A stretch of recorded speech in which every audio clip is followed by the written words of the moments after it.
Throw your hands up, and now it's time for everyone's favorite part of the show, the Good Hands plays presented by Allstate. We're presenting them today, Bill, to Jaxon Smith-Njigba and the Seattle Seahawks. Good choice. JSN was incredible. Oh, you like my choice? I appreciate it. Yeah, I do. You seem shocked, though. No, I'm shocked that you like my choice because I feel like generally the way that we approach this is we talk trash to each other. But anyway, we don't have to talk trash about JSN. He was incredible in this game. He's been incredible all season long.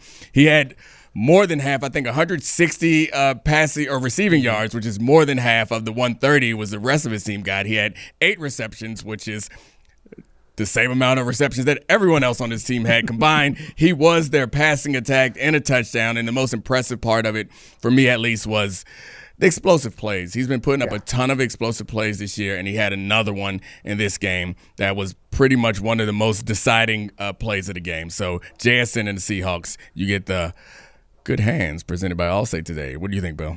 JSN's got good hands for sure. I mean, it has not been a one-week thing for him, right? I mean, this has been pretty much since the DK Metcalf trade. I know we talked a lot about the, Seahawks finding the perfect timing for getting rid of Russell Wilson, getting rid of Geno Smith, making the changes at quarterback. They made the DK Metcalf trade, and we're all a little concerned. Cooper Kupp is a little past the point of being Cooper Kupp now. He's had a couple plays here and there. I think he scored in this game, but he's not a number one receiver anymore.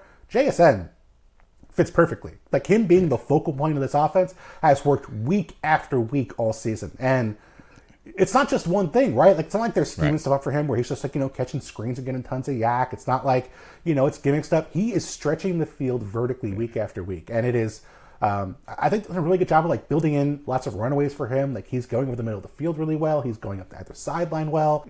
In an offense where, frankly, no disrespect to Cooper Kupp, no disrespect to Elijah Arroyo and other guys, everyone knows JSN's the guy you have to stop. And if you stop him, you're going to be fine. And week after week, he's racking up 150-plus yard games. It has been really impressive to see. He's averaging, so Jaxon Smith-Njigba is averaging 116 yards a game right now. He is the leading receiver in all of the NFL ahead of Puka Nacua. But the kicker is he has 80 more yards than Puka Nacua on 12 fewer receptions. To your point about the explosive plays, he had, last week I think it was 4 plays of more than 40 yards. And this one he had a 60-yarder, so now he's up to 5. He's breaking defenses. And I think you made a good point about how he does do a bunch of other things for the offense, but you know me. I care about the explosive plays. And he's not even that fast. His 40 time generally is it's not blowing people out of the water. It's not a 4.2, a 4.3, 4.4. He's above, but he's still finding ways to make these big plays, which I love and I appreciate, in large part because he's good, but also because I like the Seahawks before the season starts. So now it makes me feel right. What did you run a 40 at the combine? I did. I ran fast. Yeah. What'd you run? I was 4.35.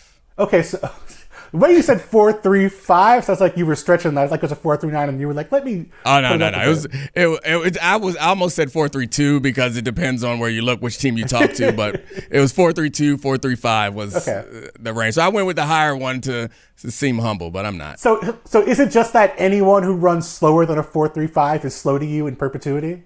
No, it's that we look around the league at the deep threat guys. When I think of the best deep threats, I think of people who really run fast, like Tyreek Hill. When you're talking about the role that a receiver is going to play, we're not looking at those guys as burners. Not that they can't make big plays, but the way that he's been producing them, I guess, is normally there's a guy who we've selected and he's dedicated to running real fast past people. Jaxon Smith-Njigba is not that guy, and he's still producing like he's Tyreek Hill.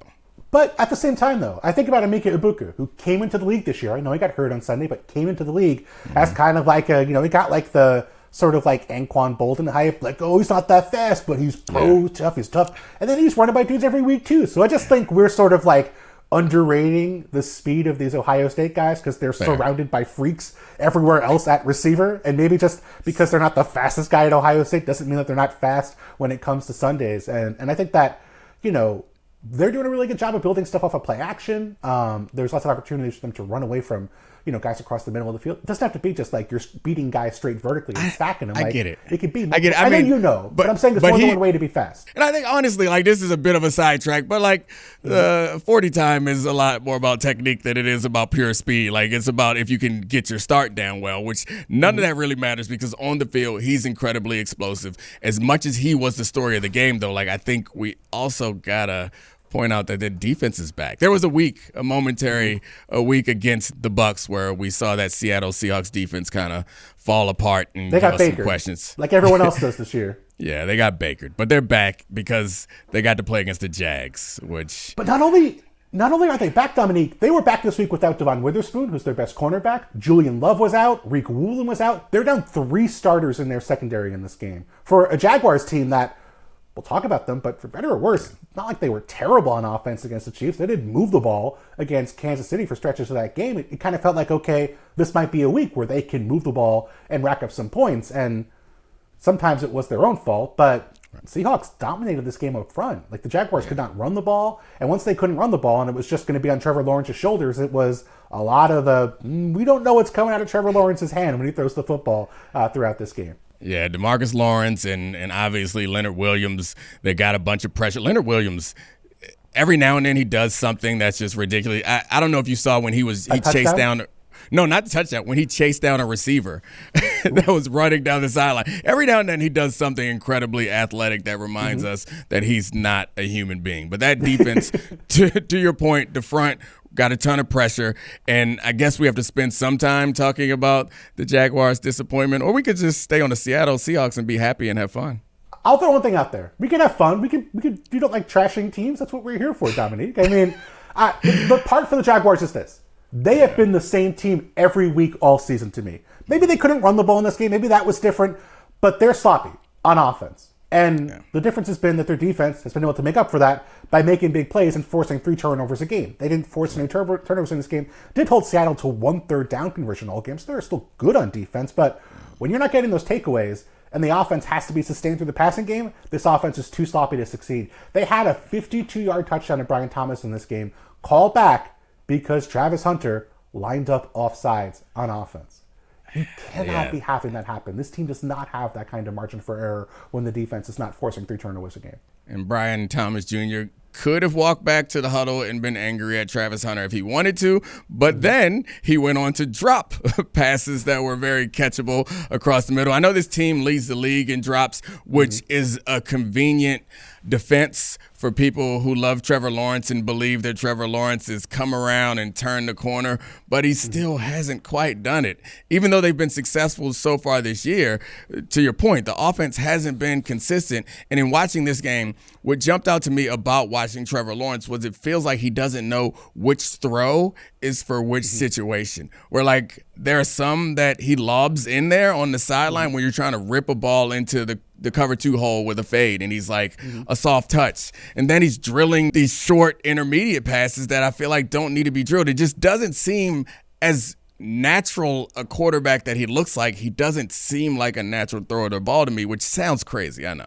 No, he's like when you play your dad in Madden as a kid and he doesn't play, and so he doesn't have like that sort of dexterity to hit the pass button, and so you don't know whether you're getting a bullet or you're getting just a total messed up lob from pass to pass because he just does not have that kind of dexterity and experience working the button.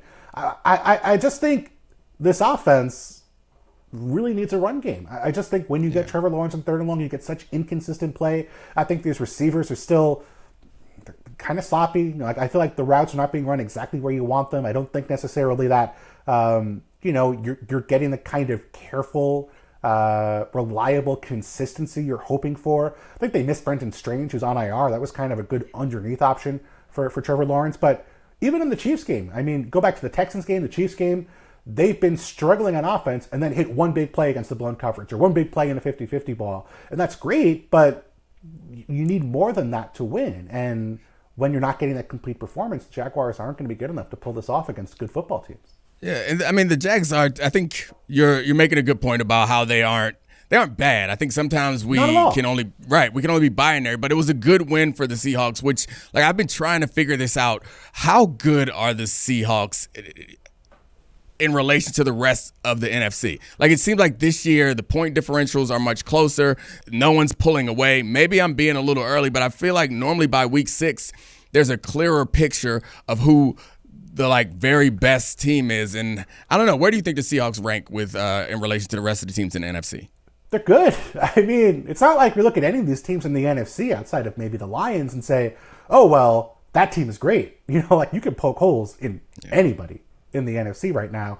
And so with the Seahawks, I think we have to feel pretty confident this defense is legitimately really, really good. I mean, I mentioned the injuries in the game on Sunday. Devon Witherspoon's barely played this year. I think he's only played 1 or 2 games all season. This is a team that I think you can really count on the defense. And for whatever we want to say about our friend Sam, I mean, he's made some great throws this year. There have been moments where he's been really pressured. He's been in difficult spots and not only gotten himself out of them, but made great throws after doing so. He went pretty close to shot for shot with Baker Mayfield, who might be the best quarterback who's ever lived, last week. And, did throw an interception at the end. He's not perfect. There's still some flaws here. But, by the standard of looking at any of these great teams in the NFC and saying, okay, if you're playing on Sunday, how much can I feel confident in you doing your best thing really well? I feel really confident that we can rely on the Seahawks defense to be really good week after week. And that kind of seems like something I can't say for the vast majority of the other teams at the top of the NFC.